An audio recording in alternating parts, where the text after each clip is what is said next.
Hello friends, good morning once again. चलो आज हम क्या करेंगे, इंग्लिश। ओके, इंग्लिश में ना आर्टिकल्स बहुत मायने रखते हैं। अभी जब भी आप इंग्लिश बोल रहे हो या लिख रहे हो, आपको आर्टिकल्स यूज करने पड़ते हैं। ठीक है, सबसे पहले आर्टिकल्स कौन से रहते हैं इंग्लिश में? चलो किसी को पता है तो बता सकता है। Yes, A and the.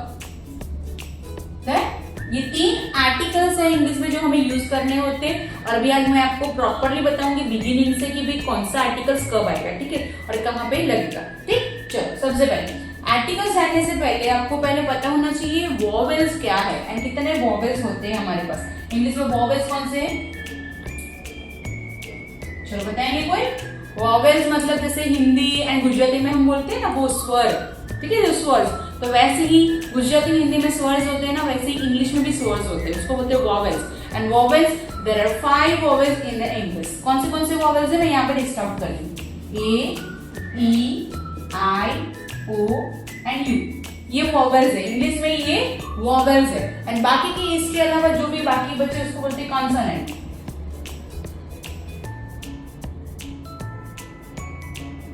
ठीक है, इसको बोलते हैं कॉन्सोनेंट्स। कॉन्सोनेंट्स मतलब कौन से नंबर्स रहेंगे, कौन से लेटर्स रहेंगे? ए, ई, आई, ओ, यू के अलावा जितने भी एबीसीडी में बच्चे जैसे B, C, D, F, G, H, J, K, L, M, N, P, Q, R, S, T, V, W, X, Y and Z. These are the consonants. Done? ये क्लियर है सबको? ये वॉवेल्स है ए, ई, आई, ओ, यू, ये 5 vowels है and बाकी के जो बचे दैट आर द कॉन्सोनेंट्स। अभी देखिए यहाँ पे आर्टिकल्स मैंने क्या बोला, 3 आर्टिकल्स है, ए, एन ड। डन? अभी देखिए सबसे पहले ये ए वॉवेल एंड एन वॉवेल के लिए हमें पहले लर्निंग करेंगे। ठीक है, ए वॉवेल कब आएगा, एन वॉवेल कब आएगा? सबसे पहले ए एंड एन जब आता है तब भी वो कोई भी चीज है किसी के भी बारे में बात हो रहा है, that is a singular, one होता है। ठीक है, तो जैसे यहाँ पे मैं बोल रही हूँ ए एंड एन, तो जब वॉवेल होता है फर्स्ट लेटर, जिसका फर्स्ट लेटर वॉवेल होता है वहां पे एन आता है, एंड जिसका फर्स्ट लेटर कॉन्सोनेंट होता है, सी फॉर कॉन्सोनेंट, ठीक है, एंड यहाँ पे वी फॉर वॉवेल, तो वहां पे एन आएगा, सी ए आएगा। कॉन्सोनेंट्स है तो ए आएगा, वॉवेल है तो एन आएगा। चलो मैं यहाँ पे कुछ लिस्ट आउट करती हूँ, फिर हम उसके ऊपर वर्कआउट करेंगे कि ए आएगा या एन आएगा। ठीक है, चलो जैसे मैंने यहाँ पे लिखा apple, car, tree, ox, umbrella, chair, table. Done? ठीक है, चलो इतने वर्ड्स अभी मैंने यहाँ पे लिए फॉर द एग्जाम्पल। अभी यहाँ पे हम देखेंगे कि इसमें ए आएगा किसमें एन आएगा, बहुत ध्यान से। ठीक है, आपको ध्यान रखना है कि कौन सा लेटर कौन सा आ रहा है यहाँ पे, वोवेल, सॉरी आर्टिकल। चलिए मैंने क्या बोला थी, आपको फर्स्ट लेटर चेक करना है, कोई भी वर्ड है उसका फर्स्ट लेटर, तो इसका फर्स्ट लेटर चेक करिए। ठीक है, ए, तो ए वोवेल है कि नहीं? यस, ए वोवेल, तो यहाँ पे एन आएगा, एन एप्पल। जो इसका first letter that is consonant, consonant है तो ए आएगा। अ कार, टी क्या है? कॉन्सोनेंट। अ ट्री, ओ क्या है? वॉवेल। एन ऑक्स, यू क्या है? वॉवेल। एन अम्ब्रेला, सी क्या है यहाँ पे? कॉन्सोनेंट। अ चेयर, टी क्या है यहाँ पे? कॉन्सोनेंट। अ टेबल।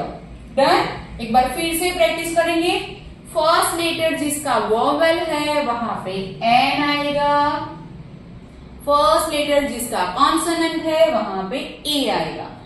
ठीक है, यहाँ पे देख सकते हैं an apple, car, tree, an ox, an umbrella, chair, table. Done? Okay, yes, थोड़ी प्रैक्टिस करेंगे तो ये इजी हो जाएगा। चलिए अब नेक्स्ट वो हमारा आर्टिकल रहेगा द। ध कब आएगा? चलो कोई बता सकते हैं, किसी को आइडिया है? चलो ध कहां पे आएगा पता है? जो पूरे वर्ड में एक ही थिंग्स है, ओनली वन, राइट। जैसे मैं बोलू India, India only one country in the world, so हम क्या लिख सकते हैं, द इंडिया।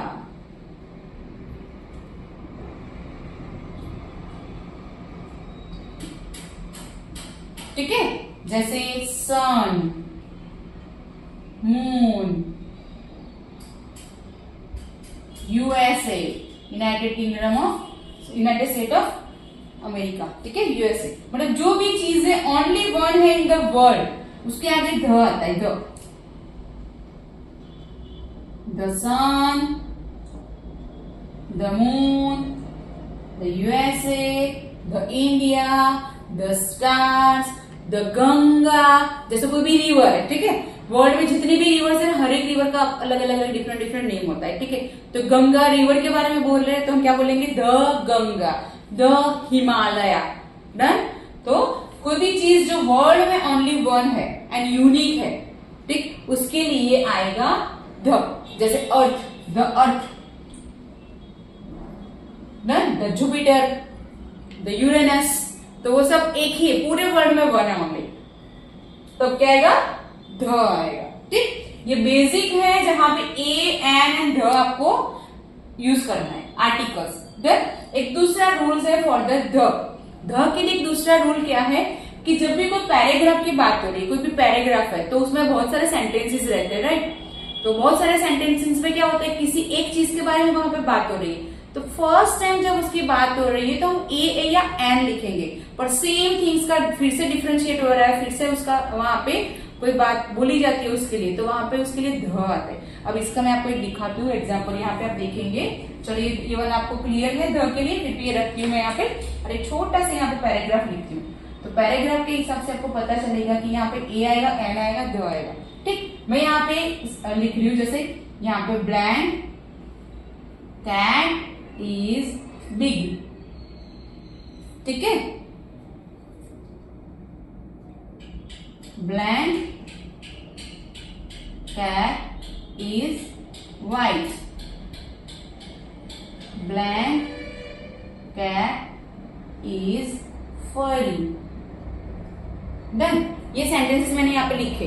अभी आपको देखना है, यहाँ पे मैं ए लिखूंगी, एन लिखूंगी, या ध लिखूंगी, ठीक है। This is one type of paragraph. आपको ऐसे समझ के चलना है कि ये पैराग्राफ है। अब देखो यहाँ पे सबसे पहले जब कैट आता है तो हम क्या देखेंगे, ए आएगा या एन आएगा, कैसे डिफरेंशिएट करेंगे हम लोग।